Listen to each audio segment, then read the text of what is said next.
Last Sunday, Lara shared a very rich talk about prayer practice. In WonBuddhism, prayer is equivalent to the term Buddha offering, WonGong. Would you say the word? WonGong. Buddha offering. Similar to the role of a prayer in Christianity as a central way to pay homage to God. In Buddhism, a Buddha offering is a central way to humble ourselves and pay homage to Buddha. Traditional Asian Buddha offerings usually focus on bowing and praying to Buddha images and offering flowers, money, incense, candles, and food. In WonBuddhism, however, we try to embody everywhere a Buddha image, every act a Buddha offering. Our founding teacher taught us that all things in the universe are transformation bodies of the Dharmakaya Buddha. Therefore, we find a Buddha everywhere, and all our acts of compassion and kindness becomes Buddha offerings. There is a well-known story about Buddha offerings from the early days of WonBuddhism. We often turn the story into a skit during youth camps. Here it is. Once, while the founding master Sotaesan was residing at Pongnae Hermitage, an elderly couple passed by and told him about their daughter-in-law. They said, "Our daughter-in-law is ill-tempered and unfilial, so we are on our way to Shilsang Monastery to make a Buddha offering about this situation." Upon hearing their problem, the founding master said to them, "How is it that you know to make a Buddha offering to the Buddha image, but not to the living Buddha?" The elderly couple asked, "Where is the living Buddha?" Sotaesan replied, "The daughter-in-law who lives at your home is the living Buddha. Since she is the one who can choose to be either filial or unfilial, why don't you try making an offering to her?" They asked, How should we make such an offering?" Sotaesan answered, "With the money you're going to use for the Buddha offering at the temple, buy her a gift she would appreciate, and treat her with the same respect you would the Buddha. Then, depending on how sincere you are, the effect of your Buddha offering will appear."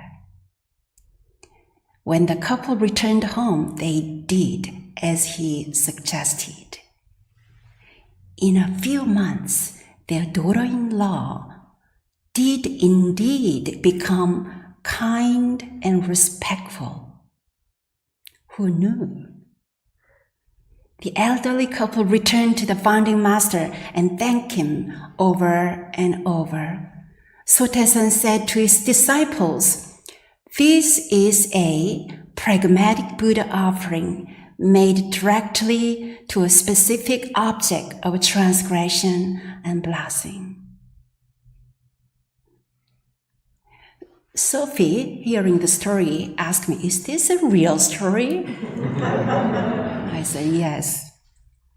This is a pragmatic Buddha offering made directly to a specific object of transgression and blessing." Pragmatic Buddha offering. What does pragmatic mean? According to the dictionary, pragmatic means dealing with things sensibly and realistically based on practical rather than theoretical considerations. Sotae-san said, the daughter-in-law who lives at your home is the living Buddha. What did he mean by living Buddha? This means their daughter-in-law, not the Buddha image at the Silsang monastery, had the power to directly respond to their Buddha offering. The elderly couple was reminded that the relationship with their daughter-in-law is the very source of their happiness or unhappiness. In WonBuddhism, the content of Il-Won-Sang, one circle, representing truth. The content of Il-Won-Sang is the fourfold grace, which encompasses all things in the universe. Therefore, there is nothing in heaven and earth that is not Buddha. The daughter-in-law is a Buddha. Everywhere a Buddha, every act a Buddha offering. The object of faith and the place we pray is not limited to churches, synagogues, or temples. Buddha offering to a stone pot. In the temple kitchen, we have a small stone pot we love to cook with. This stone pot can get really hot, so we often burn food when we are distracted by doing or thinking of something else. Understanding the nature of this pot, we can enjoy warm food without burning it. But if we don't honor the nature of this pot, we end up burning food. I can smell the burning food from my room. Every object in our kitchen and home can bring us blessings or transgressions, depending on how we use it. In WonBuddhism, treating each object in a mindful and respectful way is a Buddha offering, 불공. This Buddha offering is also applied to people in our lives. During the past 2 months, my 17-year-old niece, Sophie, stayed in our temple, and I tried to treat her with a loving care and respect. But as a parent figure, I could also sometimes be a little too controlling. In order to extend Buddha offerings to her, I realized that I needed to appreciate that she is not a child anymore and to trust her mature discernment. Working together with the Reverends Young and Reverend Sean, I often contemplate on what skillful and compassionate Buddha offerings I can make to them. This effort guides my focus to the grace and good work they are doing rather than my own expectations. We can make pragmatic Buddha offerings in our everyday lives by honoring and respecting every person and every object we encounter.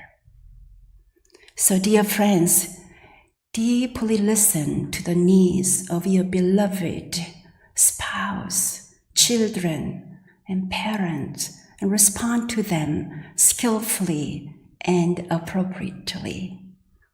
Or simply smile at a stranger. Buddha offerings may not always be peaceful and delightful.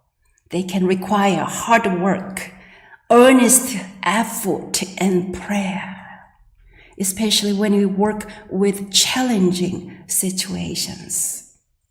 But Sotae-san reminds us, depending on how sincere we are, the effect of our offerings will appear. One day, a student asked Sotae-san, other than pragmatic Buddha offerings, are there any other way making Buddha offering? The founding master replied, there are two methods of making Buddha offerings. The first is a pragmatic offering made directly to a specific person or object of the fourfold grace. The second is a Buddha offering to truth, made to the Dharmakaya Buddha via the formless Dharma realm of empty space. He continued, you must apply these two types of Buddha offerings according to the proper time, place, and situation. If you continue exerting sincere effort until you are successful, there will be no wishes that are not fulfilled sooner or later. The student asked again, how does one make a Buddha offering to truth? Sotaesan answered, after cleansing your body and mind and making a vow before the Dharmakaya Buddha, remove all distracting thoughts.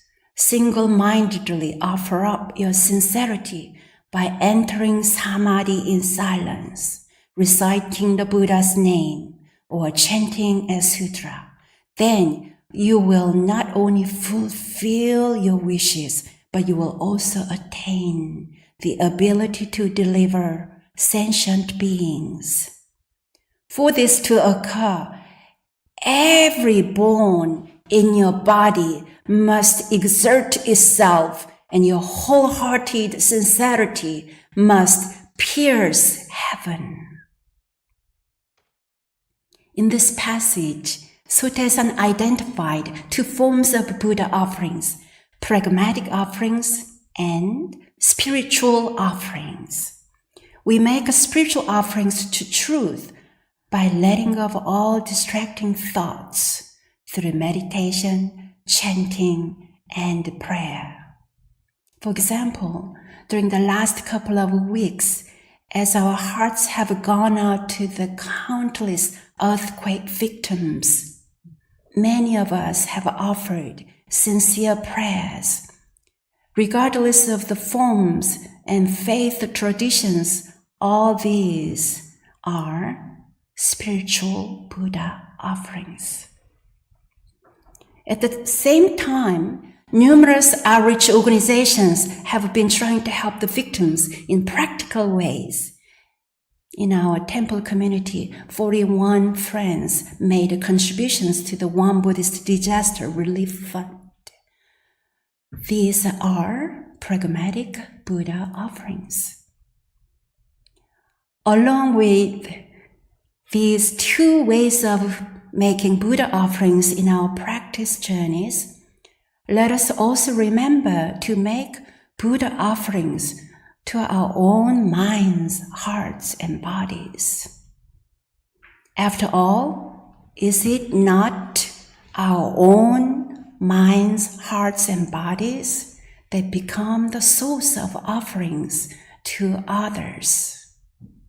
If we recollect ourselves, will we not end up recollecting others? So in one Buddhist practice, Buddha offering to our minds, hearts, and bodies is essential practice. Let us pause now, and from this still silence, honor the Buddha within.